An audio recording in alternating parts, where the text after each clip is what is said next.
Good evening, everybody. It is February 13th, and it's RVing in New England. Welcome, and thanks for joining us tonight. Let me bring up my partner here and see what's new this week. Here we go. Hey, John, how you doing? Hi, Bob. How are you? Good.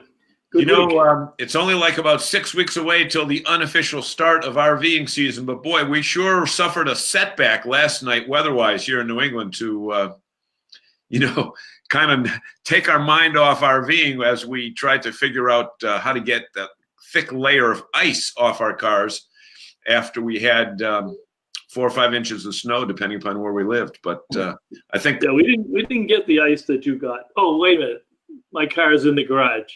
I didn't notice it. Oh, thanks very much. Thanks very much. But that's one way. That's one way to avoid it. But yeah, it was crazy. In fact, it was just snowing out there a little while ago. Yeah, and but you know what? This weekend it'll at least be a summertime feeling this weekend in West Springfield, Massachusetts. Yep, we got the Springfield RV Camping and Outdoor Show. We got about 10 of our NERVDA dealers that will be out there, including our guest tonight, who with Pete's RV. They will be out there, and that'll be the big item for this weekend. That runs Friday from 4 to 9, Saturday, Sunday, and then Monday for the President's Day holiday. So without further ado, let's bring Mr. Murray up. You are on the stage, Mr. Murray. Hi, guys. Welcome. How are you this evening? Thank you. Coming to us live from West Springfield, Massachusetts. Absolutely. That's great. Randy, I think you and I team up a lot on seminars on these RV shows, and either I wind up following you or you wind up following me, or we do it a couple of times during the day. So I know your passion for education and training, but there's a possibility that some of our loyal fans who have jumped on here already, they may not know who you are. So give them a little history. Most people know me from some YouTube videos that they may have seen over the years, and I'm pretty much been known in the New England area and in the RV world as Randy from Pete's RV. Just and ZZ Top too. You mean the ZZ Top videos? ZZ Top. For about 19 years now. I celebrated my 19th anniversary last November, and have been working in the service side of the business for most of those years. And just a very lucky guy to be able to do what I do and get out there and be with guys like you and Bob. It's a great time always when we do the seminars, and your seminars are something that I look up to, and we just enjoy being out there and trying to educate the public and the service staff at our locations as well. Hey, Randy, I need to tell you that I've seen you on stage in Boston, and many times service seminars can be pretty drab and boring, but your excitement for the industry really sets you apart from many other people that you see at these shows. Well, John, I appreciate that, and I do get a little bit excited, and the guys that work with me on a regular basis pick on me a little bit. I'm very passionate about it. I'm probably the luckiest guy in our dealer group because I really love what I do, and I probably have the most fun job there. I get to go out and speak. I get to learn lots of really neat things and hang out with guys like you and just do what we do and promote the industry, promote the RV education, and again, loving what I do and loving the guys I work for. I'm really lucky in that regard. Well, it's a great organization, and we've got a nice fan club. They jumped on early tonight. Tom Zabrowski, former president of the Northeast area for FMCA. Tom's on. Mark and Don Polk are on. Jerry Plant's on from Cape Cod. Michelle's out in Arizona sitting in her hot tub. We got a good group tonight. So and I'm sure Michelle, don't touch the computer while you're in the hot tub, or you might not like the consequences. Well, it was just delivered last week, so hopefully she's learned how to use it by now. Don and Mark are in Cleveland, Tennessee, and I know why you're in Cleveland, Tennessee. I saw some of the postings. Mark and Don are doing educational videos for Coleman, Mark, and Suburban, who are part of Air Excel. So Mike Perry's back. They're busy working this week and doing training videos and product videos. So they're out there on the road, and Tom is sitting up there in New Hampshire, New York. He has not been out in his Phaeton yet. So Randy, your background, you kind of glossed over pretty quickly, but you go back to 1999. But you were talking earlier, you mentioned what you were building there. You were kind of the pioneers in toy haulers. The industry kind of gives that credit to Weekend Warrior as the first commercial toy hauler. But tell us how you guys were doing them before anybody knew what a toy hauler was. So it's a really fun story, and I was brought on to kind of take something to the next level by Terry Sheppard, who was owned Pete's RV prior to the boys having it, and like a dad to me. But Chad Sheppard, one of the owners now currently, used to race professional motocross, and he was crazy fast. And so Terry, Chad's dad, being Terry, they used to take the Class C rental units, and they would take out the back bedroom, and they put barn doors on them, and the Fun Mover was pretty much invented in South Burlington, Vermont. And so they had modified them. They bought some toolboxes from Sears and put them in the back, and they built one for Chad, and they brought it to the racetrack, and people saw them and had never seen anything like that before and were inquiring where to get them. And being the businessman Terry Sheppard says, well, we'll build you one. So it elevated to, we had special runs of cabinets from the same guys that build things for NASCAR, and Fun Mover actually had a special Pete's RV run Fun Mover that they especially built for us with our specs. And we were the guys back then before the industry was really doing anything. And it was my job to customize these things per customer order. At one point, we had a year and a half waiting list for me to build you a custom coach. And it wasn't all motocross. It was balloon chasing, dog show people. I did stuff for TV, guys that shot movies, videos. I had guys that did instruction for surfboards that I put decks on the top and put speakers up there so they could actually announce it. They could broadcast to the guys out on the water and they could hear them. So it was really fun and got to do a lot of traveling and go to a lot of motocross races. So as a young man, starting off in this industry, it wasn't a bad place to start. Good way to get going. Sounds like a lot of fun. Okay, we got Diane Quayle joined us from Maine. I suspect Martin's there if he's not working. They're the Maine Good Sam state directors. Riney's on from he's back from another Florida vacation, and he was on land this time. He didn't take a cruise this time, so nice to have you back, Riney. I know you're back for the show. Adam Essler from North Haven, Connecticut. Thanks for joining, Adam. And Mike Perry's back on again. He's been on the road for a couple of months. He's been like the Lone Ranger out there and got himself I hope Mike's cold is all better and he's feeling better. I was going to say, he got a nice case of the flu while he was on the road. So he was not a happy camper. In fact, I think he was sick. If I remember correctly, he was sick at the Super Bowl, and Don was flying down to give him some hot tea and comfort, and hopefully he's a lot better now. So hopefully you're back in 100% shape there for you, Mike Perry. Bob, I got a question for Randy before we get into specifics. Randy, when you do the seminars at an event like in Boston, sure. What is the top question or series of questions that you get asked by attendees after the formal presentation is over? Is there any one area that you can zero in on that seems to be the hot button? So one of the seminars that's been very popular, and Bob's probably heard it more than anybody else, is we do one called Springtime Checklist. So it's a seminar we put together. It was actually prompted by the camping club here in Springfield. They asked if we could do something like this, and I thought it was a great idea, so we went ahead with it.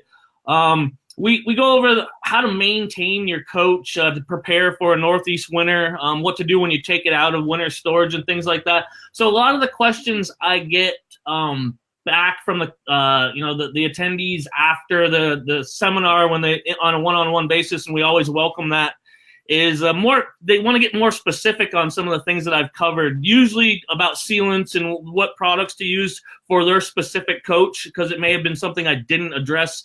Sure. And answered all their questions. So I really am progressive about roof maintenance is probably one of the most important things. And I get a lot of questions on that. Or if people have a problem or they've got something that has reared its head that I have spoken about and how to take care of that, or what should their next step be.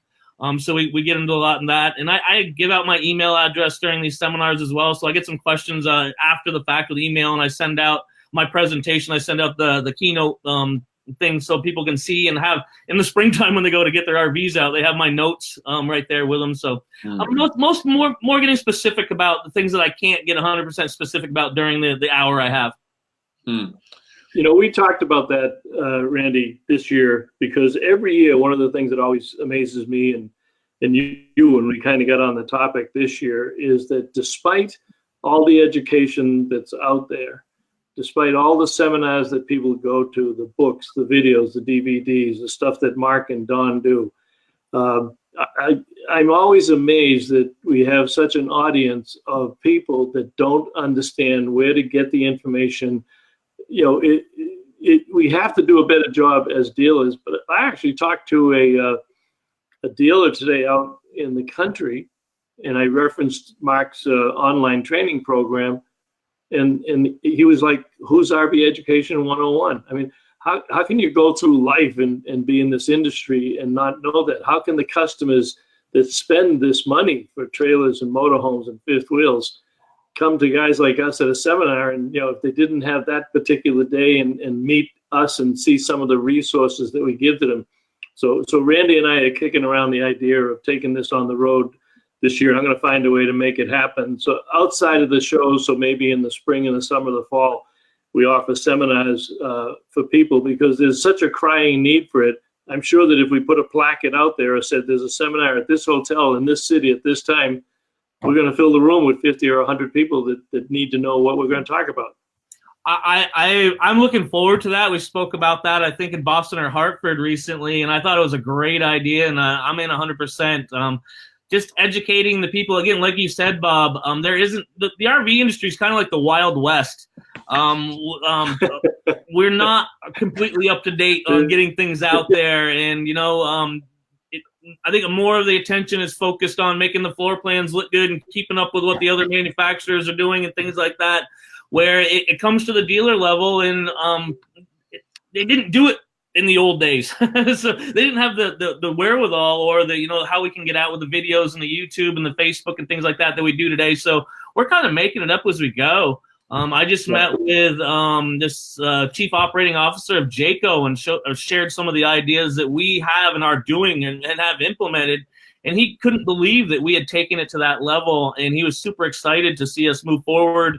And they're talking about maybe using some of our initiatives like to be in the forefront of this, educating the people. Like today, the education is so important.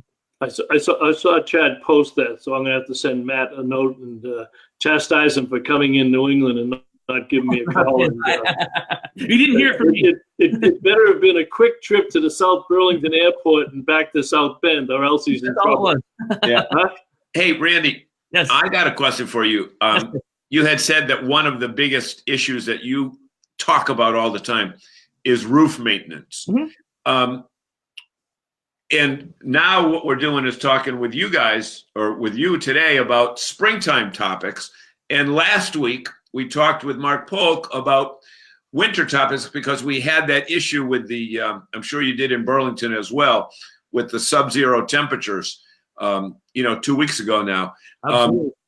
Looking at it from a spring perspective, what should people be looking for when they examine their roof prior to utilization of it this summer? So one of the biggest things, and again, why I'm an advocate of it, is when we're purchasing an RV, say the consumer purchases an RV, the sales guy talks about the 10, 12-year warranty on the roof, the rubber roof material. It's something that's brought up, and it's a great thing to talk about. But they don't get into everywhere there's a penetration in that roof, i.e. our shower domes, our roof vents, our antennas. So that has a special sealant around it. And that sealant needs to be addressed. So what I try to educate the customers for is, and this is the thing that doesn't get talked about and why we see issue with it, because I don't have to go up there. It's got a 12-year warranty, Mm-hmm. And if someone told you that, you wouldn't look at it either. I wouldn't. I wouldn't be concerned about it at all because it's got 12 years. It's only been year 3. I should be good. I look for this stuff dries out over a period of time. It's in the sun, it's in the rain, it's in hot and cold. There's expansion, contraction. We roll these things down the road. We hit potholes. Things move around. We need to look at that sealant, and I look for cracks. I tell my guys in the shop when I train them, if you even have 1% in, thinking that may leak down the road in the next 6 months, let's address it now. I mean, even 0.5%. Let's avoid any water infiltration into that roof area, and it's a very easy thing to do if you're not scared of heights. get up on the roof and just inspect those seals, and that can save a lot of money and make a camper last a lot longer. When I do trade inspections, that's one of the key things I look for. And when I do find water infiltration, normally the customer is not aware of it, and it could have been avoided with a little bit of proactive maintenance. It's really saddening. Yeah. Randy, would you say that there could be circumstances where the water has moved horizontally on the roof before it presents itself vertically from the inside where you look up? It could have spread quite a bit, right? Absolutely. The construction materials in RVs, they're always focused on weight and things like that. And we use a lot of OSBs, and we use some material that actually will wick water. So water, once it gets into an area, into a cavity where there's no moving air, it can't dry out very well. And it can, if it's an aluminum camper, it can run down aluminum channels. I've seen where water has entered one part of the RV and it's reared its head 12, 15 feet away, depending on where the RV was parked and if it was completely level or not. So it can do a tremendous amount of damage without you even knowing it. And usually by the time that you see it, being a layman and not know what to look for, there's a lot of stuff that's gone on behind the scenes, creating mold and mildew and things like that just are not safe environment. For sure. Good point. Hey, John, time for your messaging, John. Yeah, folks, one of the things that we want to tell you and thank you for is that because of the diligence of you folks that watch us every week, one of the reasons that we are able to reach 5,000 to 6,000 to 7,000 different campers a week is because you're kind enough to share. So when you look at the bottom of your screen right now, there's probably a share button. So what we'd ask you is to just share it with people you know in the RV industry, share it with people that, by the RV industry, I don't mean employed by it, but have an RV, share it with people that you might know that are thinking of buying an RV. And if you do that, then we reach thousands of people and we're able to pay these handsome guest appearance fees like we're paying to Randy tonight. So with that being said, share, and share. Right. So we got Chris Barry joined. He says he just bought a Cherokee Gray Wolf 26-footer.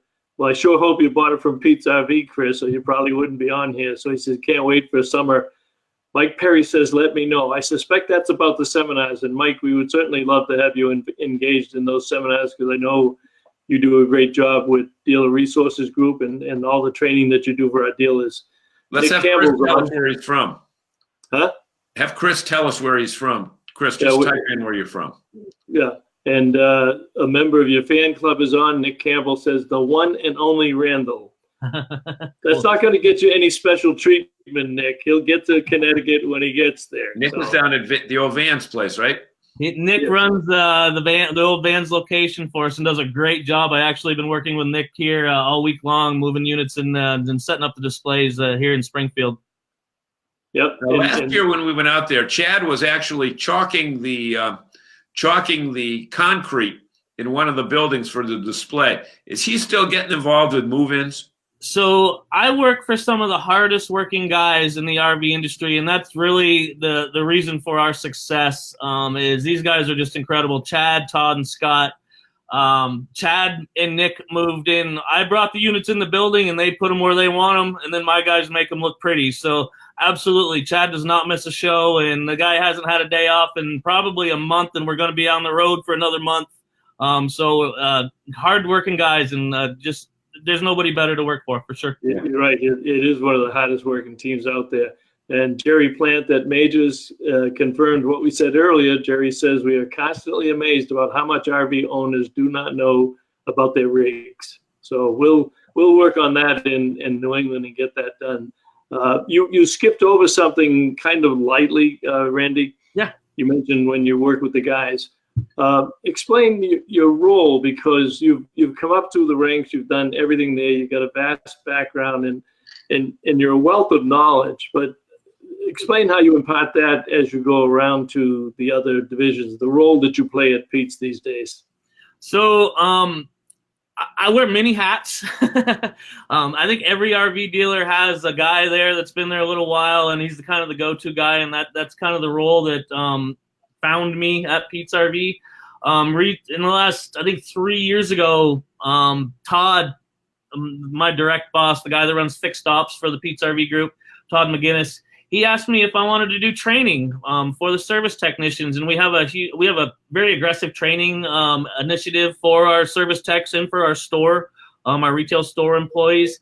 And he asked me to ramrod that, so I embraced it. I was like, absolutely, I would love that, because that was one of the things that we always struggled with. They'd send us somewhere to get some training. It was usually many hours away, and they crammed as much as they could down your throat in about 2 or 3 days' time, and then sent you on your way and expected you to know everything that they taught you, even though you may not work on it again for another 6 months. So it was really important to me when they offered me the position to make it make sense to a technician. Now, we didn't become technicians because we were great at school. Let me just say that. And my mom was a college professor, and so when I told her I was going to go into the trades rather than go to college, it was not an easy conversation. So when I was asked to educate the employees on the service side of the things for our group, I wanted to take it, and I think I called you, Bob. I think you and I talked for quite some time about how I could educate these guys and keep them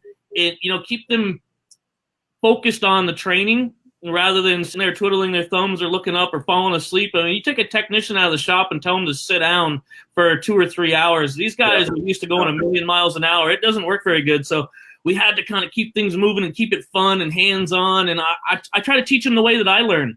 And I don't learn like most guys sitting there when somebody's writing on a chalkboard, So we have some really cool keynote presentations. I bring furnaces and hot water heaters into the room, and anything I can do to keep these guys engaged, keep them moving forward, asking questions. The electrical stuff is some of the hardest things for the technicians to grab a hold of if they haven't had a lot of experience with it. That was my area of expertise coming into the industry. I was an electrician prior to being an RV technician. So it's something that I kind of understood. And it's been a lot of fun for me to teach these guys from the beginning up and bringing them up into the ranks and working on the certifications and things with them. So it's been a lot of fun, and I'm really excited to be able to do so and have the opportunity from the guys that I work for to be able to bring that to the masses. Well, and I know the manufacturers appreciate it, because if I know for a fact in talking to many of them that if they get a call from Pete's RV, they know that it's already gone through the technician level, maybe the service writers, and it's already got to you. So if you're calling them, they're going to answer that phone call and they're going to address the issue, because they know you've got a system set up that you don't have to call them. So when you do, you need the answers right away. We do, and I tell you, in the last probably 5 years, I've seen the vendors for the electronics and things like that we typically have issue with. They've really stepped up. LCI is amazing now. You can actually text them through their app, and they will respond to you in 5 minutes. So technicians can use their phones, or our guys have tablets that they punch in and out of and take pictures and things with, which is required for warranty purposes. And they can actually text these guys at LCI, and they'll get a response back, and LCI shares links and things like that to help these guys along. So training the guys to be able to do that rather than spend hours and hours and hours banging their head against the wall.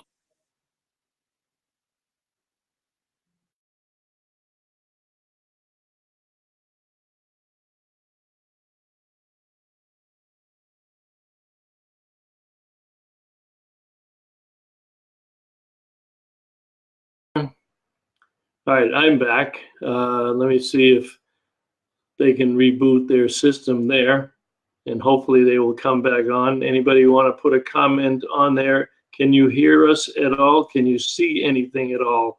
Because I've got a blank screen for Randy and a blank screen for John. And if they can hear me, I brought them back up with the blank screen just to make sure that they can hear me. If they're still live, they should be able to hear me. I can hear you, Bob. I can hear you and see you. Anybody? So Perry, Mike is saying you can hear me. Okay, so let's see if I get a little chat. No, I mean, okay, so John says he can see and hear me, but I cannot see you, John. John, try to reboot and come back in if you can. So while we wait for that, and Randy, I assume, okay, that's good, John. Here comes John back up. All right. All right, we got you back. So Randy, if you, we got your blank screen up there, if we can kind of. Yeah, Bob, I can see Randy, and he's looking right at, he's nodding that he can see us and hear us, right, Randy? Yes, I can. So, all right, Randy, just hit so the people can see, they can see all three. All right, Riney's all black. Everybody's back. Everybody's back. Randy, can you talk so I can hear you? I can see and hear both of you. Very, You're very not picking good. up his voice. Okay. Hey, Bob, why don't, Randy, why don't you just click down below where it says stop camera, click on stop camera and then start camera. Okay. And here he comes. Okay. How's that? Look at that. See, There we only go. because we got Randy, he must have transmitted his electrical impulses from his brain, because I can assure you, John and I don't have a clue as to why we are all back on the air right now. All we know is we are, It worked. and that's what's most important. So we should tell, although Bob just fell off the face of the earth. Randy, can you hear me? I can, yeah. You see, who do you see on screen? Just you. And I only see you. So, oh, wait a minute. How about that? It's like musical chairs. Oh, God. My goodness Oh, gracious. Don't try this at home. Don't adjust your television. All right, Randy, The problem's with us, not with you. we're coming up to the spring, and I know you do spring tips.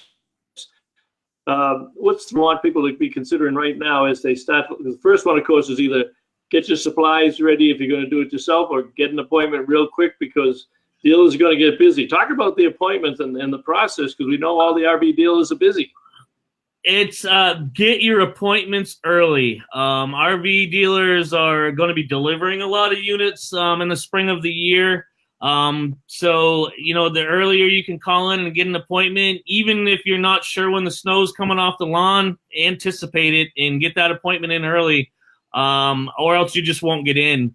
So it's super important to call, no matter who you bought it from in the New England area. All the dealers are super busy. They're all doing a lot of shows and things like that. So I totally recommend getting that appointment early, or going in and getting, you know, if you want to, if you're a do-it-yourselfer, go in and get the supplies and make sure that you have it set up so when the time does arise and it warms up a little bit, you guys can get that done. One of the things I talk about in my seminars is test things out before you go camping. So if you need a guy like me to be able to help you out, don't call me on the day before you're going camping. Give me a 2, 3, 4 weeks notice that you're having trouble with one of your appliances so we can get you in. And if there's a part that needs to be ordered, get it taken care of and get you on the road before that first camping day that you've spent a lot of money on and, you know, look forward to and taking time off work. So definitely call them early. Hey, Randy. Yes, sir.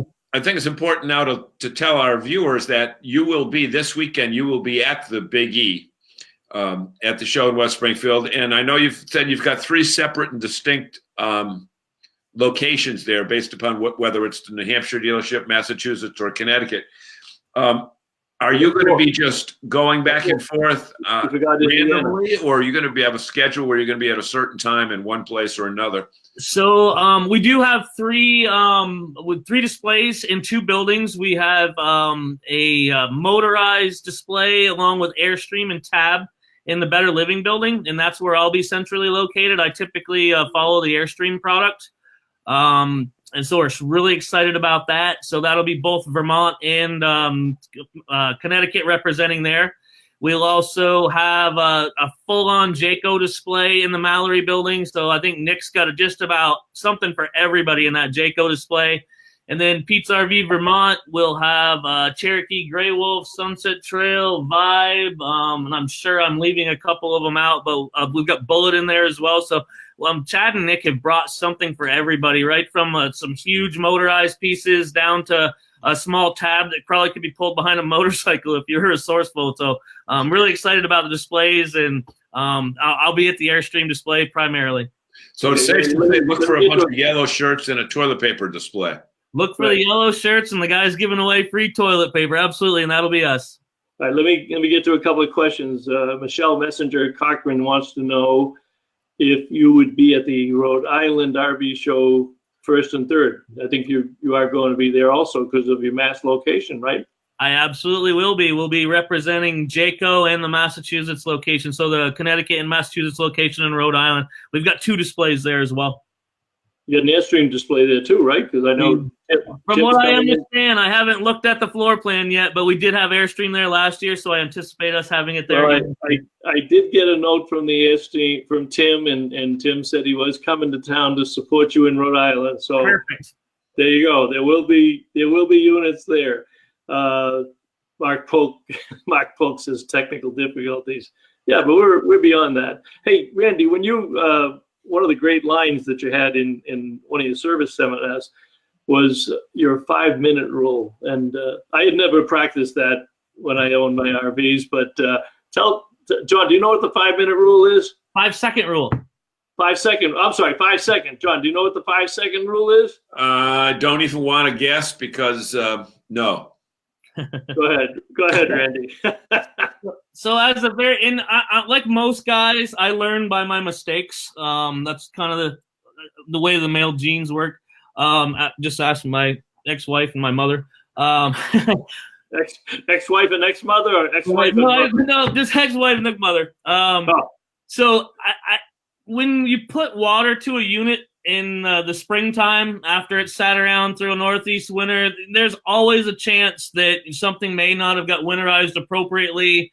And I kind of joke about in my seminars, cleaning up a 5-second mess is a lot quicker than cleaning up a 5-minute mess. So as one of my tips that I give is I tell the customers to turn the water on for 5 seconds and then turn it back off, and then go inside the coach and inspect all the receptacles, look underneath the sinks in the vanity area, check the toilet. Make sure you don't have a leak, because if you do, and I learned from mistake, I turned the water on and went in the camper about 5 minutes later and water is running out the entry door, and that's not a fun mess to clean up, especially if you're not in an environment like in a shop where I was, where I had the resources to clean it up quickly and efficiently. So 5 seconds, turn it on, 1, 2, 3, 4, 5, turn it off and go look for leaks. So where are you turning it on from? Where are you? Either using your water pump if you filled a fresh water tank when you're summarizing the coach, getting rid of displacing the antifreeze, working the antifreeze out, or from your city water, turn the spigot on for 5 seconds. 1, 2, 3, 4, 5, turn it off, and then go and inspect. Okay, good point. Good point. Hey, I got a question along the same lines where let's go back to that roof thing and storage, et cetera. Yeah. I've had my unit stored indoors for all year for about the last 4 or 5 years. And I feel, and somebody said, well, why do you keep it stored indoors in the summertime? And my layman's methodology or knowledge says that sometimes the sun can do more damage than snow. Am I crazy to think that way, or is there some logic to my thinking? No, you're not crazy at all, John. And one of the things where we have up here in the Northeast, which they don't suffer from down in the South or Southwest, is we've got the sun, the rain, the snow, the sleet, and everything else that goes along with it. So sun can be just as damaging as, the poor weather that we experience in the wintertime. So we really like to be progressive and educate about maintaining that rubber roof, washing it, giving it a UV protection, checking those seals out, because again, the sun can do just as much damage to rubber as in poor weather conditions as well. Rubber has waxes, oils, and polymers in it, and that's kind of what keeps rubber pliable and able to move around. And if you don't protect it from the sun, those can dry out and definitely shorten the life of that rubber roof and the seals surrounding the appliances up there, or the obtrusions up there. Okay, Randy, thank you so much for verifying my thought. You've been out there for a number of years now, and all of a sudden you're going to start getting the customers coming in. What's going to be the top 3 problems that you're going to see because of, from history, but what are the top 3 issues that you're going to see in the first 30 days of people bringing their units back in, getting them ready for the spring? Usually one of the biggies is animals. So when we store our RVs for a long period of time, we will have some critters build some nests maybe in our furnace. That's one of the big ones I see. On the water heaters, they can get into where the gas mixes with the air and obstruct the gas flow there. So some appliance problems. Usually there is some winterizing issues, whereas people have done a blowout method or didn't winterize 100% properly. So it's usually nothing major. It's some faucets that may have popped off or a toilet valve. And then people taking delivery of new ones or took delivery of new ones in the fall that just have questions about what they have to do to put them back into use for the spring, which way the bypass valves on the back of the water heater seems to be tricky for some people. And again, because the RV world, there's nothing else out there that does what we do. And so for somebody that's, very familiar with it, it seems very simple, but for someone that hasn't had to deal with turning the valves in the appropriate way to make it work, we're bypassing a water heater in a plumbing system, and there's not a lot of other people that do that. So explaining that to people is sometimes challenging, but once we get it figured out and get them up and running, they're very appreciative. So those are the biggies. State inspection in the state of Vermont. A lot of people need state inspection, so we have to go through their coaches and make sure that they're safe to go down the road. We get a lot of calls for that. We don't have that in Massachusetts. Talk a little bit about that state inspection. What types of things does assuming that the state workers don't know anything about RVs, so what are they telling you to look for? So state inspection stations, so our vehicles in the state of Vermont need to be inspected to deem them safe to be on the road, and as well as a trailer that weighs over 1,500 pounds. We check to make sure the running gear is safe. We check the tires for any dry rotting, cracking like that. We check for play in the wheel bearings. We make sure the brakes are working appropriately. We make sure the breakaway switch is working appropriately. We check for all the lights to be working appropriately. Make sure it's got a fire extinguisher in it. So just deeming it safe to go down the road. And it's a yearly inspection that the state requires for any vehicle that's registered in the state of Vermont. And I think it's a great idea. And for the states that don't have it, I completely recommend for the customers to bring it to their local dealer and have them do something very similar, because we find things that the customer doesn't typically know about, because I got to jack these things up and play around with brakes and wheel bearings and things like that. And that's very hard for the consumer to do in their driveway without the appropriate equipment to do so. And we will find things and make recommendations and keep people safe. And if you live in a state that doesn't require this procedure or these safety checks, then I think you should definitely be proactive and bring it into your local dealer and have to look at these same things that we do in the state of Vermont, just to make sure that you're not going to have a problem when you're traveling, especially with your family. Motorized. Motorized. What does it cost for them to do it? Inspection, is it different for trailers or motorhomes, or? It is a little bit different because the motorized, obviously we have the engine and we have emissions and things like that that need to be checked, wipers, and there's some more pieces and parts on a motorhome that need to be addressed for the check. I couldn't tell you the exact cost. I want to say it's on a trailer it's a little south of 100, and on a motorized it's a little north of 100. I'm the guy that's out there showing the guys how to do it. I don't collect the money on it, so I couldn't tell you exactly. But what it costs and what we can find and make sure that you're safe, it's far less than if you had a problem on the side of the road, or God forbid you got into an accident because you had a failed component. So this is the dealership, Randy, that does it, or it's a state? So we do it in conjunction with the state. You have to be licensed to do state inspections, and we have actually special tablets and a special router right in the dealership that gets it right back to the state, and it gives them a record that the unit has been inspected, and the inspection station and the person that did the inspection on it. And there's actually a sticker with a month on it that we put on the side of the coach, so DOT and the local police can tell that has passed the safety inspection to be safe on the road in the state of Vermont. Now, we're always, John and I think from the marketing side, you think from the technical side, but have you taken that list of things that you have to do in Vermont? And even though your facilities in Massachusetts and Connecticut and Indiana may not have a state requirement, but do you post something up that says, this is what we have to do in Vermont, we're going to offer it to our customers in these states, so we will do the same inspection, but you're not going to get certified, but you'll know that you've got certified inspectors looking at it, certified technicians working on your coach. Have you been able to use that to your advantage in the other 3 states? And I'm assuming I know Massachusetts doesn't have it. I'm assuming the other states don't have something like that. Connecticut doesn't either, and nor does Indiana. So, and yes, we do, Bob. We make recommendations so we don't call we don't have service writers at Pete's RV. We have service advisors.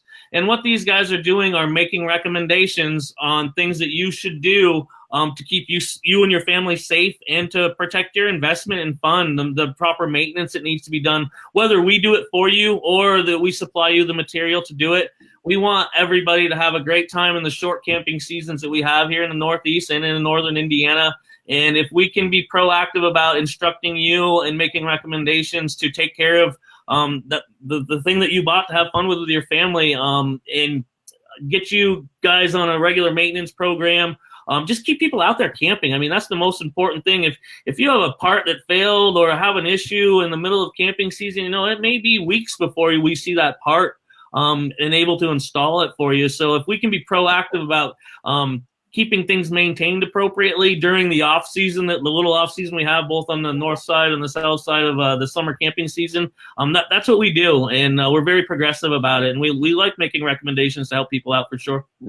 One of the things that seems to be on the uptick with dealers across the country right now is we're seeing a lot more dealers, if they weren't offering mobile service, they're starting to offer it. And some of the distributors I know, NTP Stag showed a mobile service van at the RVDA convention this year. Do you offer mobile service? Are you thinking about offering mobile? What's your take on that? We do not offer mobile service at this time. We're very busy in the shop.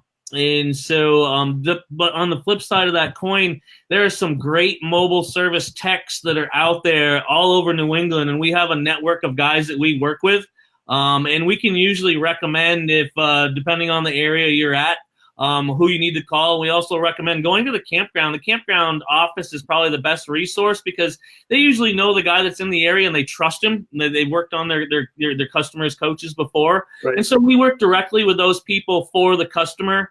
Directly with the mobile service for our customers if that needs to be. We really love to have them come to the dealership level because that's the best place to work on your coach. But we realize in some, for instances, if you're seasonal or things like that, or you may be camping it for a weekend somewhere where that's not always an option. But we do work directly with a lot of the mobile service guys in the New England area, and there's some great guys out there that are really seasoned techs and help us out greatly with our customers that can't get to one of the dealerships. Now, with our 3 locations in the New England area, we're always within about 2 or 3 hours of you somewhere. So that's what we've really been focused on, taking care of you at the dealership level. But we're definitely willing, and we work with a lot of the local road service guys in the area. That's a good point, and there's a lot of good ones out there. Jerry Plant says Massachusetts has inspections. Jerry, that's the first time I've ever heard of it. So, No, Bob. I think on the motorized vehicle, like on mine, I have inspection. I have to get a state inspection, just like a bread truck or any kind of truck. Oh, okay. Where just I go like on cars, but not I go on to the trailers. same place that has the state inspections. Just like you would go for your car, I go for the truck. Where does somebody with a motorized unit go to get a state inspection in Massachusetts? They have to go back to their dealer? Or is it anybody that does state? You go to the state inspection place, but it's got to have one that will has a high enough doorway to get it in to do all the lights and stuff like that. I found a couple places in Central Mass. There's 3 separate ones that I've gone to at one time or another, and I can tell people what they are later on. Randy, I got a question for you because earlier we were talking about new owners that might not know what certain things do in their RV, and seasoned owners that might not do what they need to do. Look at Jerry just said that Majors does them.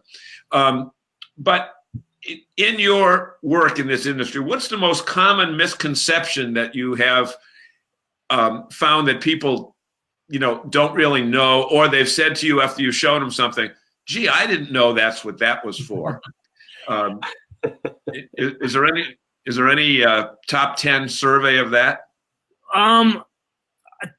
Probably RV refrigerators, the absorption refrigerators. I find a lot of people have misinformation about how they work. And the guy that invented them, absolutely incredible. I think they were invented in Germany in the 50s, and he figured out a way to take heat and make it cool. So it Yeah. blows my mind, you know, how someone came up with this idea and produced it and made it work, and it works great for our industry. The way that works and the way to use it appropriately, because if you don't use it appropriately, it's gonna not work as effectively as it could for you. So we answer a lot of questions about the use of the absorption refrigerator. And once I kind of go through the process and explain the ins and the outs of it and the cool down time, and they don't make heat, or they don't make cool, they remove heat. So when we fill it through a bunch of warm stuff, we're gonna see the temperatures rise, and it's gonna take a long time to fall. When I work on them and I make a tweak to an RV refrigerator, an absorption refrigerator, and when I say absorption refrigerator, I mean the gas and electric refrigerators that are very commonly found in RVs. It's 24 hours before I can tell what my tweak did. So there's nothing immediate with an absorption refrigerator. There's no moving parts. It's all about heat transfer. And so the education on that, and once I get people using them appropriately and maybe adding some fans if necessary, depending on where they park them, things like that, I usually get a call and say, hey, that trick worked great. So, and there's many different ways. Just because I told you to do it may not be the right or the wrong way, but I've been doing it for a long time. And again, I learned from my mistakes. So many people have different ways about getting things to work for them in the RV world. And so some of mine are opinions, things that work great for me, but may not work for everybody. But as long as we share them and discuss them, then we can kind of get them out there, and people can kind of adapt how they RV differently than maybe I do. But now they know a little bit more about how those specific devices work, and we can help them out that way. Yeah, Mike makes a good point. He says he's found that more mobile guys are getting work from the dealers this past year. And I can see where that would be, because most of our dealers don't have enough technicians, and they have more work than they can probably handle. So it's natural that they would pass it off to the mobile techs that they're very comfortable with in the area. Good point, Mike. And there's some great mobile techs in the area. I work one-on-one with quite a few of them. Actually, I'll initiate phone calls just to see if they have the skill set for the job that we're sending them out on, just to make sure we're getting our customer taken care of. And when I talk to these guys, I mean, they're on it, and I used to do mobile road service, and you got to be a jack of all trades and think on your feet and be able to MacGyver whatever you can, because you may not have what you exactly need on your truck. So these guys are spot on, and we love using them, and they take great care of our customers for us. Good. Estelle Drew just has joined us from New Hampshire. Nice to have you back, Estelle. Jerry Plant says, what about bird nest in the air conditioning roof units? I have seen those plenty of times, as well as wasp nests and things like that. So one of the other things I talk about in one of the seminars I do is listen and smell.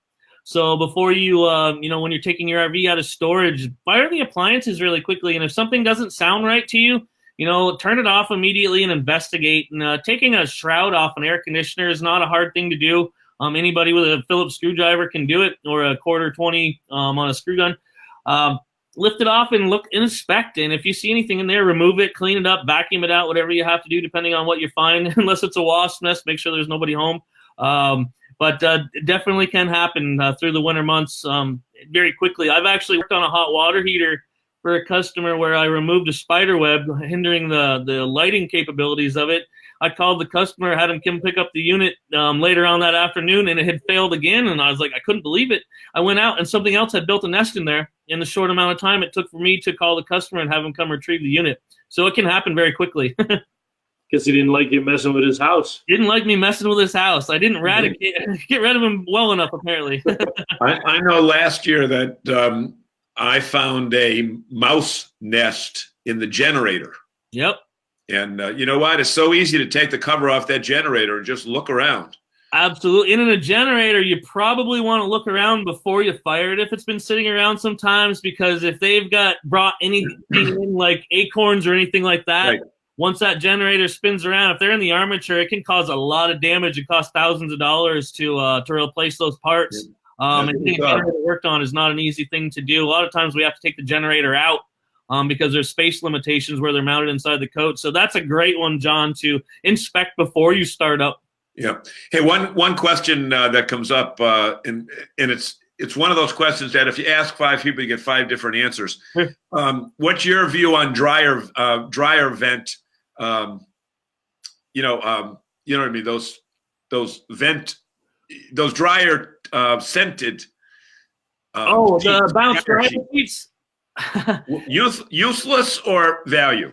You know, I've seen everything but one thing fail. I've seen signs of mice on top of the bounce dryer sheets. What I find with the bounce dryer sheets is they're probably very effective when they're first put out, but over a period of time, they lose their fragrance or the odor. And we know rodents have a very high sense of smell. So once that has gone away, that just gives them a allow. So if you're very proactive about replacing them once a week or twice a week, or going in your RV and making sure that they still are very fragrant, that probably will deter them. But if you put them in the fall and expect them to last all winter long, probably not going to happen. Good point. But they smell good when you go in the spring. A lot better than what mothballs used to smell like, right? Yeah, right. Exactly. Yeah, there's so many. Hey, Bob, let me do my announcement again. Okay. Well, I'm gonna. So, folks, we want to thank you so much for joining us. And one of the reasons that we're able to reach 7,000 to 10,000 people a week is because of the great viewers like you that down at the bottom of their screen, they see a little button that says share. And we'd ask you to share this with all the people that you know that are in RVing or those that are considering getting RVing, because the ideas and thoughts and comments that are made by both our guest experts as well as our studio audience can really shed a lot of light on a lot of different topics. So we want to thank you so much for being so diligent to share this program with people. Talk a little bit about your YouTube channel and how they can find it and the types of items that you have up there, because you get quite a crowd and quite a following on YouTube. So this is something that has really ballooned larger than anything that I could fathom. About 9 years ago, we hired a marketing guy named Phil LeClaire, and he'd been working in California and doing sports bars or something like that. And he came over to the RV world, and he grabbed me out of the shop one day and says, "Randy, I want to shoot a video." I was like, "Cool. What do you want to shoot it about?" He's like, "I don't know. Let's just make something up." So 4 million views later, Phil's team and I have still been making up videos. When we shoot these videos, they're usually one-offs. There is no script. We kind of pick a topic, or we write topics on a ledger board in the marketing room, and we just decide what we want to shoot that night, depending on what product may be in the shop or in the showroom or close by outside. And we just kind of talk about it. And again, it's back to that education that Pete's RV is so progressive about getting out there to the general public, whether you purchase from us or not. We just really like educating the public on safety and proper maintenance questions that we field into the service department. I mean, we in a busy day in Vermont, we'll field over 200 phone calls in the service department, which is a lot of phone calls for the amount of people we have to take. So if we can shoot these videos to say, "Hey, yeah, I hear what you're saying. Tell you what, go to this video." Sometimes it's hard to describe what to do over the phone, where we can send you a link to a video or prompt you to do it. Pete's RV, Bob, you asked how to get to the videos. We have our own channel. It's called PRV TV. If you go to YouTube and just type in Pete's RV, you'll see a yellow, and Pete's RV is famous for the yellow, little icon pop up, PRV TV. Click on that. It brings you right to our YouTube channel. And then we have different I guess, subcategories inside of that, and ours would be the maintenance or the service channel that I think you're showing here. And I think we're up to 49 videos on the service stuff, which are, again, about 4.5 million views on the service videos. That's great. That's great. And it's impossible to get to all those people to find out specifically, but if you can tell them generally what topic it is. Have you had people call you back and say, "Hey, thanks, the video was the one who solved the problem"? I meet people all the time that say that, and at the shows, I get people coming up to me left and right. People will wait to thank me because I showed them how to winterize their camper or deal with a slide out issue or use their air conditioner effectively and things like that, which is really humbling to me because I'm just Randy from Pete's RV, man. I work on RVs, and to have people want to meet me because of some videos that we made after hours with no script or anything like that. It amazes me, and I love it, and I welcome them to come up and say hi, and I love talking about RVs with them. So a lot of fun. I've got guys all over the United States. We call them my groupies. There's guys that will comment on every video and thank you, and they share them and things like that. So that's a lot of fun. I spend a lot of time in the evening responding to the people. So if people comment on the videos, we'll try to get back to them in a reasonable amount of time. So Randy, here's what's going to happen. Okay, like even this weekend, it's going to happen. You're going to get people that are going to come up to you at the show and say, "Can you introduce us to DePietro and Zagami?" Absolutely. That's what's going to happen. I usually give him Bob's cell phone number at that point. That's good. what's going to happen. Well, Walter's here. Walter just made it. That's nice of you to join us, Walter. Yeah, I Walter just made is it before you ended. So, yeah. Him and his wife are the Mass State Directors, the new Mass State Directors. But they'll be out there because Mass Good Sam actually has a booth. They have a display in Springfield, and they're at the very back of the Mallory Hall. And I know that a lot of the Good Sam friends and some of the other chapters are going to be there in their booth. So if you want to learn about Good Sam, they'll be there. And Lisa joined again tonight from Two Feathers Restoration. Lisa and Brian says you guys are fantastic. Thank you, Lisa. And she enjoyed the show. Jerry says Majors does them, and that's late in the show. So I assume that was the inspections. Inspections. Oh, yeah. The inspections. Okay, I thought it might have been videos. Yeah, you're right. That probably would have been inspections. I haven't seen. Yeah. I haven't seen them do any videos. All right, we are right up against the 8 o'clock hour. We got tremendous comments. 43 comments already. Hopefully, people will share it. Randy, any closing statements or advice for our fans tonight? Bob, I just want to thank you guys for doing what you do. I mean, you personally have helped out me and the guys at our dealer group with the training for the technicians, the things that you guys do, NERVDA, to bring in our suppliers or our vendors to training in the New England area is just invaluable. And so we really do appreciate that. Appreciate everybody chiming in tonight, and keep an eye out for the RV education. It's super important for Pete's RV, myself, and I know Bob, John, to educate the public out there, and maybe an education that they don't get from some of the other dealers out there. Or as they start using it, realize there's a little bit more to know on these things, how to properly use them, maintain them, and take care of them. And Pete's RV, myself, Bob, we're out there to help you guys out any way we can. So I really appreciate you guys having me on this evening. It was kind of exciting to me to be able to do this with you guys. And once again, thanks. And I look forward to seeing everybody at the show this weekend. Well, we appreciate you coming on. And one thing we do after the show, Randy, is we go back, because lots of times we don't get to all the comments. Sure. But we will go back and look at the comments. And if you have some time, if you would go back and look at them, because you might want to answer some individually or provide them a link to something that they ask about.